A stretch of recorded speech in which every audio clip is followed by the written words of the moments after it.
நலமான வாழ்வே நிறைவான பெருஞ்செல்வம். பொதுவாகவே நீர் காய்கறிகள், அதாவது சவ் புடலங்காய், சொரக்காய், பூசணிக்காய், பீர்த்தங்காய் போன்ற காய்கறிகள், நீர்ச்சத்து மிக்க காய்கறிகள் நமக்கு உடம்புக்கு அதிகப்படியான பயனை தருகின்றன, மருத்துவ குணமுடையதாக இருக்குது. அந்த வகையில் இந்த புடலங்காய் இருக்குது பாருங்கள். இந்த புடலங்காய் நரம்பு சம்மந்தப்பட்ட நோய்களையும் குணமாக்கும், அதோட வாயு சம்பந்தப்பட்ட பிரச்சனைகளையும் குணமாக்கக்கூடிய ஆற்றல் இதுக்கு உண்டு. குறிப்பாக தோலில் ஏற்படக்கூடிய வெடிப்பு, கை காலில் ஏற்படக்கூடிய வெடிப்பு, அதை குணமாக்கக்கூடியதில் இந்த புடலங்காய்க்கு பெரும் பங்கு உண்டு. கண்ணில் புரை ஏற்படுறதை கூட தடுக்கக்கூடியது அல்லது தள்ளி போட வைக்கக்கூடியது, அதை வராமல் தடுக்கக்கூடிய ஆற்றல் இந்த புடலங்காய்க்கு உண்டு. தூக்கமின்மையால் வரக்கூடிய தலைவலியை இது தடுக்கும், குணமாக்கும்.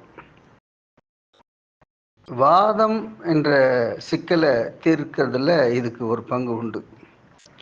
இந்த புடலங்காயை தொடர்ந்து சாப்பிடணும். அதை எப்படி சாப்பிடணும்னு சொன்னால், பயத்தம்பருப்பு போட்டு கூட்டாக செய்து சமைச்சு அதையே அரிசி சோறில் கலந்து சாப்பிடணுமே தவிர ஒரு கரண்டி வச்சுக்கிட்டு தொட்டு தொட்டு சாப்பிட்றதுனால பயனில்லை. அதனால் இந்த புடலங்காயை தொடர்ந்து சாப்பிட நல்ல நல்வாழ்வை பெறலாம். இந்த நல்ல தகவல் 4 பேருக்கு பரவ ஷேர் பண்ணுங்கள், சப்ஸ்கிரைப் பண்ணுங்கள். அன்புடன் காஞ்சி முகிலன்.